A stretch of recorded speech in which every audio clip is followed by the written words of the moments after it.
I visited the old abandoned laboratory I used to work at. I shouldn't have.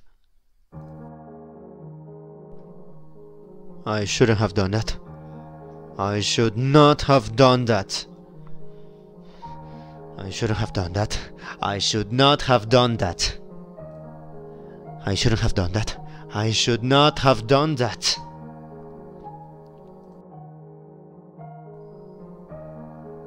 About 20 years ago, I got a job at a new laboratory complex that had just finished construction. I was fresh out of the university, and I was excited to work with fellow science-loving individuals in such a fresh complex. The whole complex was built some 10 miles outside the town where I lived at, which is roughly 16.09 kilometers. It was in a remote location, completely surrounded by a thick forest.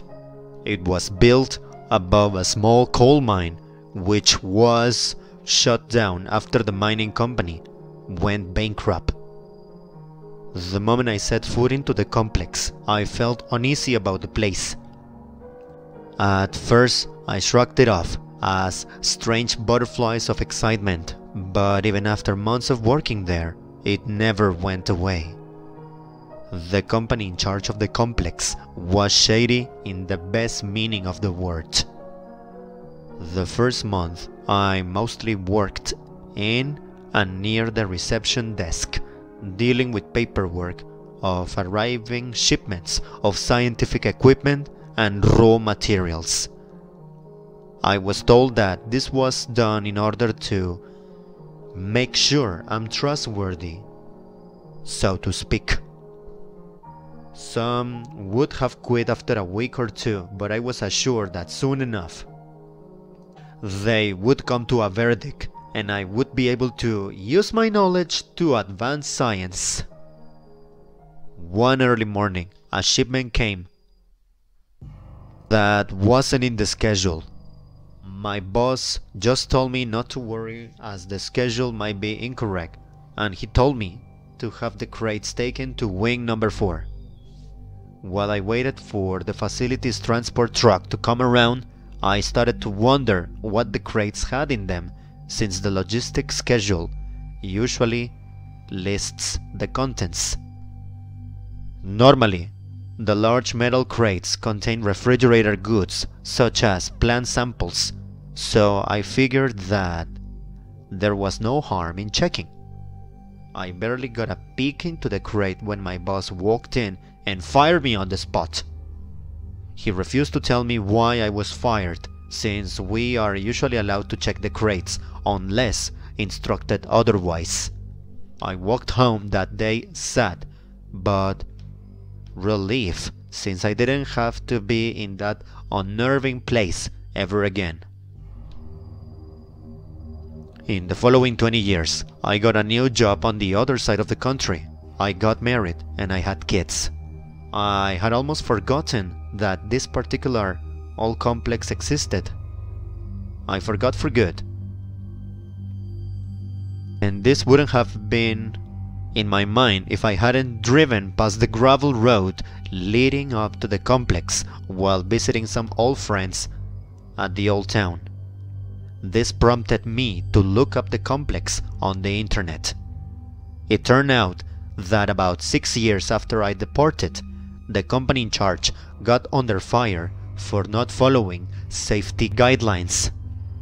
The whole facility was shut down after a handful of employees went missing and the CEO of the company took his own life.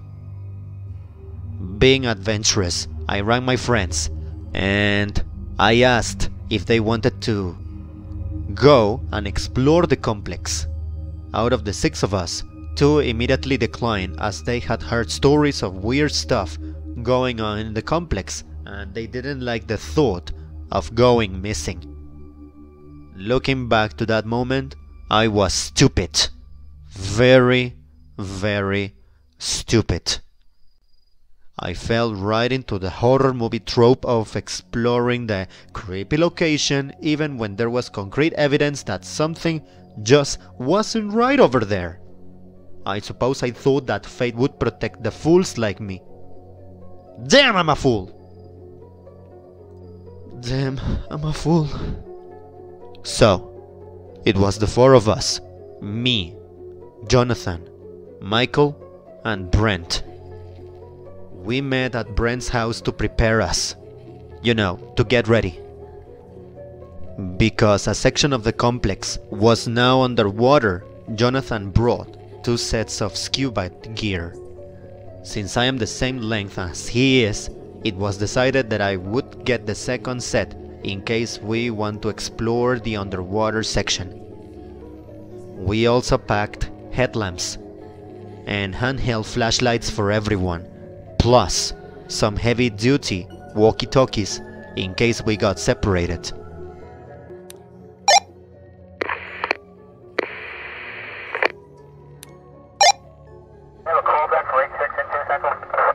Negative K, nothing further, just see the cabbie on the corner. As I was the only person to have worked there, I advised each and all of them to bring along a Geiger counter, or 2, just to be safe. When we loaded everything in my car and headed to the complex, we got very excited. We headed there. And for the people wondering what a Geiger counter is, it is a device used to measure radiation. Arriving at the main gates, I was surprised to not have that odd feeling like I did when I worked here 20 years ago. Since the gates were chained shut, we left the car behind and we walked the rest of the way. The fence already had holes in them, so we definitely weren't the first ones around. It was at this point when I turned the Geiger counter on. It beeped a little bit. It picked up normal background radiation. At least, we now knew that it worked. Walking around this old complex was cooler than I thought. I was very interested, and it was very interesting to see how much nature had taken over in 20 years. Most of the place was trashed, probably by all the people who came here before us or by the employees when the place shut down. There was one place I wanted to really see with my own eyes. Something I wasn't able to see back in the day. It was the fourth wing. The fourth wing was where all the classified experiments happened. I knew that the wing was probably as empty as the rest of the complex, but my childish curiosity wanted to see what it was all about. The wing was built into a large trench-like hole in the ground. This hole had been filled with rainwater after multiple floods occurred in the area, and most of the wing was definitely underwater.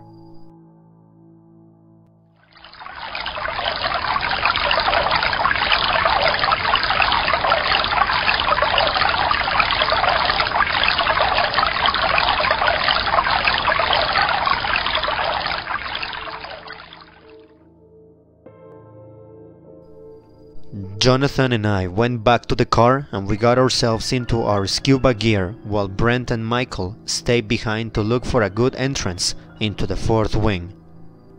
We regrouped at the central square and the two led me and Jonathan through the complex to the lowest floor, not to be underwater.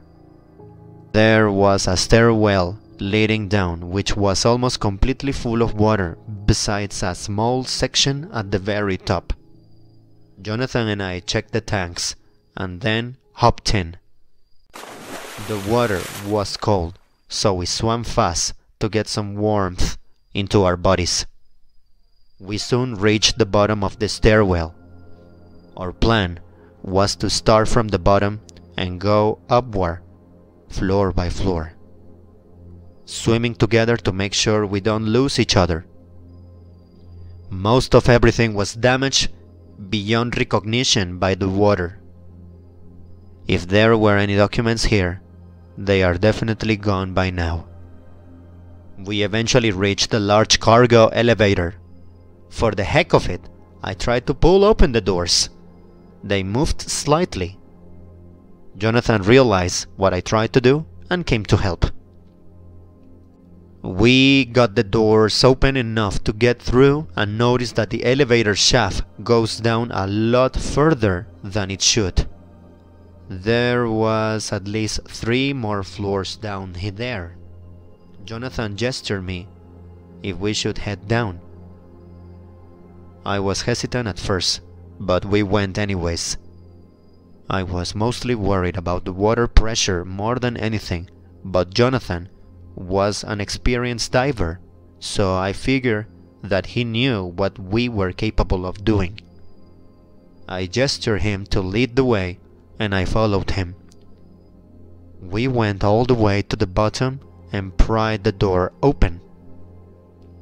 This is where the strange feeling I had all those years ago came back. Beyond the elevator door was an airlock. It was almost like the designers knew that this place would float. We got the door open and closed the door after us. The airlock had a lever with instructions to pull when the airlock gets filled with water. It seemed like a stupid idea since the place was without electricity, but I pulled the lever anyways. Miraculously, the water started to flow away, and soon we were able to open the other airlock door. The air was stale, but breathable. At least there was no water. We tried to radio the folk upstairs, but nothing. The amount of water and concrete above us must have been blocking the signal. I had also brought the Geiger counter with us. It now was beeping a bit more intensely.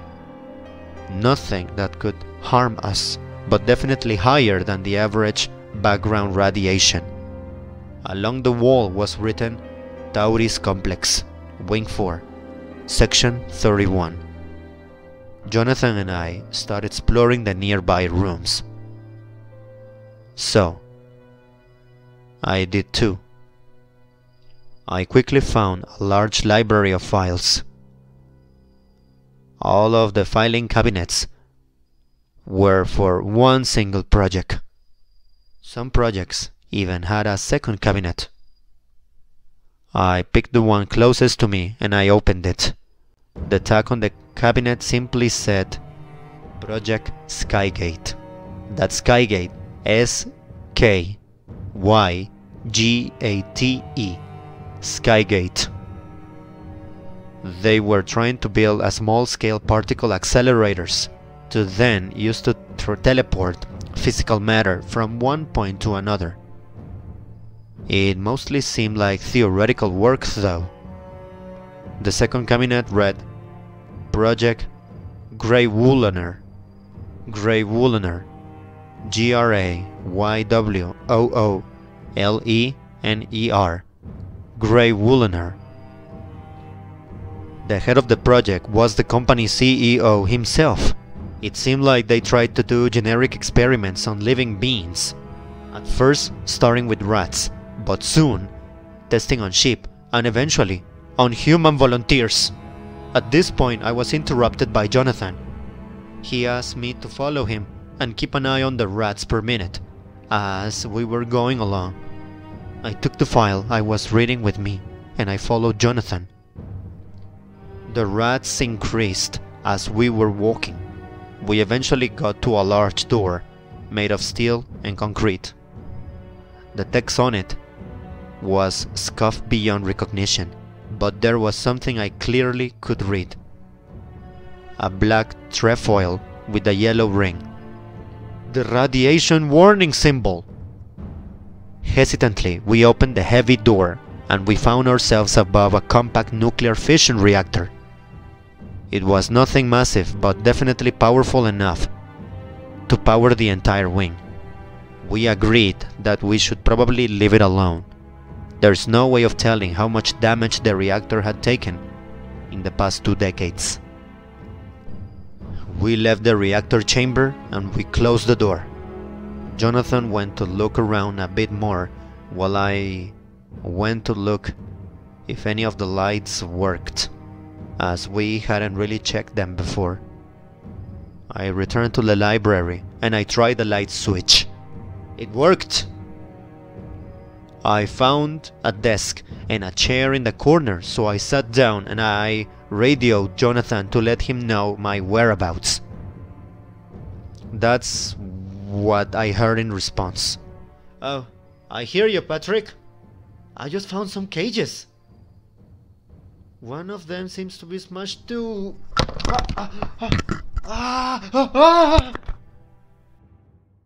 Help! Help!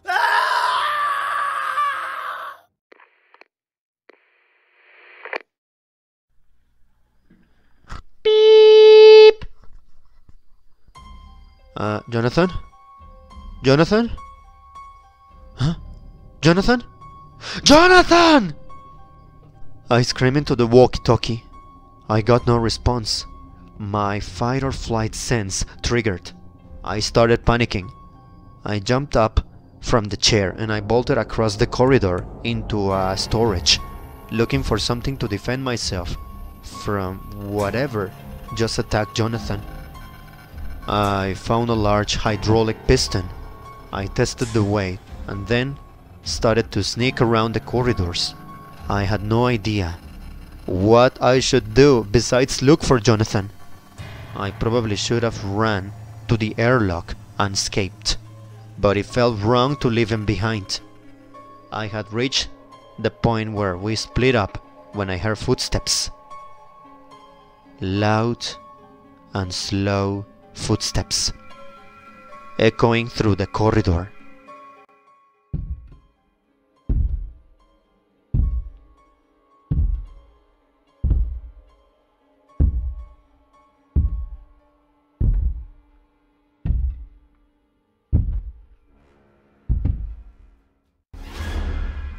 I went and I hid behind a door.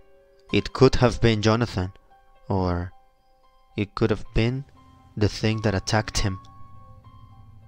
I couldn't tell what or who it was since it was dark, but whatever it was, it passed me without issue.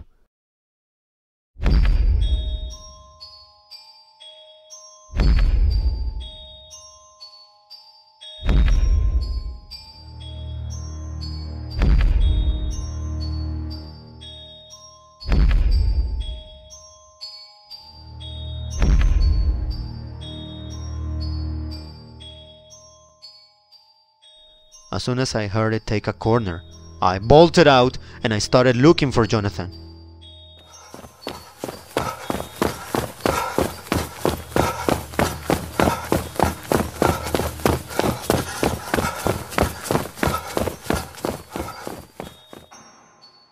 I soon found the room he was talking about. It was filled with multiple cages, almost like cells. One of these cells had the bars bent and twisted. By the way they were moved, it was caused by something on the inside. I found Jonathan groaning by the wall.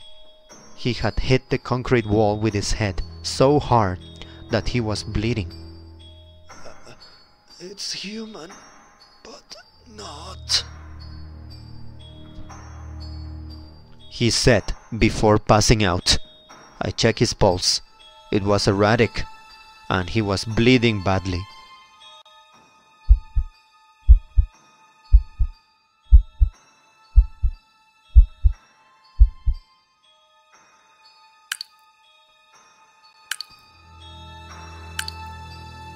I looked around for something to help him, bolting across the corridor as quietly as I could.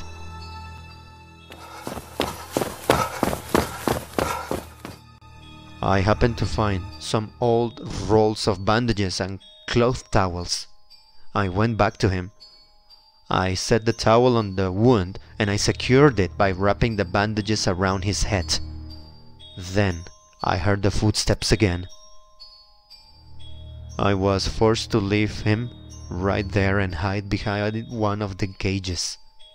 The thing stepped into the room. I heard it breathe heavily, then take a few steps towards my way.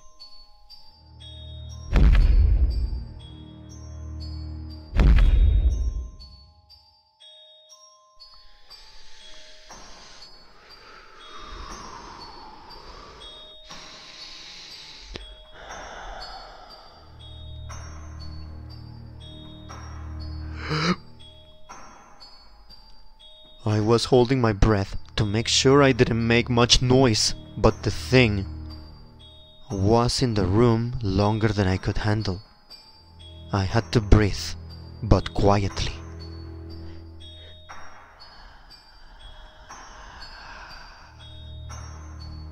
The echo of the room and my frightened exhale was too loud. The next thing I heard was loud stomping towards me. I ran towards the corridor. I heard the loud clang of the metal cage. I turned around and I flicked on my flashlight. The thing matched Jonathan's description.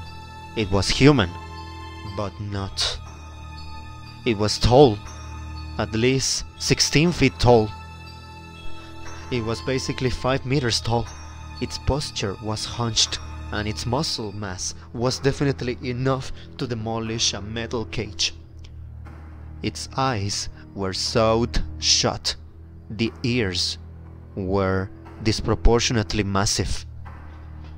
I turned around and I ran. I didn't care where. I just ran. The thing had issues with running in the tight halls, so I was able to outrun him. Or outrun it. I found a small metal door, one that I hadn't seen before. I opened it and I closed it after myself. The room I found myself in was a dead end. It was a server room. It was fully operational, just heavily outdated. I found a terminal to access and I realized that there is still an internet connection, albeit a very slow one. The whole thing ran on Windows Vista, but I was able to get to grips with it enough to make myself a Reddit account and write this post. I have also read some of that file that I took with me. Although the first animal tests proved successful, the first human test failed, killing the test subject. After 3 more deaths, a new gene therapy formula was forced, which meant that the second set of tests were a success. The subject seemed normal at first, but within the next 12 hours, his muscle mass, his hearing, his eyesight, and skeletal structure increased. 24 hours after that, the subject started to regard the scientists as inferior beings and became violent towards others. They tried to hinder him by removing his ability to see, but as the gene therapy was still actively changing the subject from the inside, the subject simply hyper-evolved to have better hearing. He was then put into a tungsten cage on the lowest level of the wing before his body became immune to the sedatives. In the cage he grew in size and strength before breaking free and killing 8 scientists.